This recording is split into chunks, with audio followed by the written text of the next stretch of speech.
हम इतना डरते क्यों हैं? नया डिनर सेट खरीदा है तो खाना पुराने में क्यों खाया जाए? नए कपड़े सिलवाए हैं तो उन्हें आम हालात में भी पहनने में क्या मुजायका है? घर में 1.5 लीटर वाले कोल्ड ड्रिंक की खाली बोतलों के अंबार लगते जा रहे हैं, लेकिन फेंकने का हौसला नहीं पड़ रहा। नया बल्ब खरीद लिया है तो पुराने को स्टोर में क्यों रखा जाए?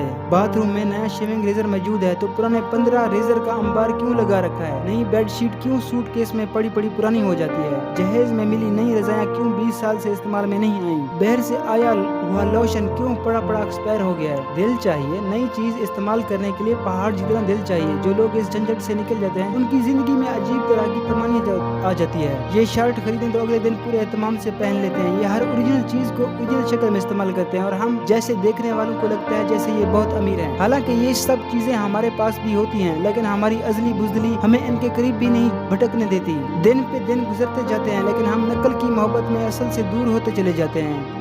किसी के घर से केक आ जाए तो खुद खाने की बजाय सोचने लगते हैं कि आगे कहाँ दिया जा सकता है। हर वो केक जिस पर लगी हुई टेप थोड़ी सी उखड़ी हुई हो, इस बात का सबूत है कि अहले खाना ने डब्बा खोलकर चेक किया और फिर अपने कहीं कमाल महारत से इसे दोबारा जोड़ने की नाकाम कोशिश की है। पता नहीं क्यों हम में से अक्सर को ऐसा क्यों लगता है कि अच्छी चीज हमारे लिए नहीं हो सकती। और तो और हम बच्चे से जवान हो गए मगर अपने नाप के कपड़े और जूते नसीब ना हुए। जूता एहतियातन 1-2 नंबर बड़ा लिया जाता, लाख पहनकर रोकर भी दिखाया कि देखो अम्मा मेरी एड़ी को तो इस जूते की कमर तक जा रही है, मगर एक ही जगह के पाँव बढ़ रहा है। अगले साल पूरा हो जाएगा और कसम से अगला साल आया भी ना होता और जूता लीरो लीर हो जाए। कपड़े हमेशा एक बल्ले बड़े रखवाने हैं ताकि अगले साल छोटे भाई को भी पूरे हो जाए। हम सारी जिंदगी अच्छे लिबास के मैला होने के डर से जीते हैं और फिर एक दिन दूध की तरह उजले लिबास पहनकर मिट्टी में उतर जाते हैं। खुश रहिए, खुशियाँ बांटिए, अपनी चीजों को वक्त पर इस्तेमाल करें। जिंदगी का एक पल भरोसा नहीं है, सब कुछ इधर ही छोड़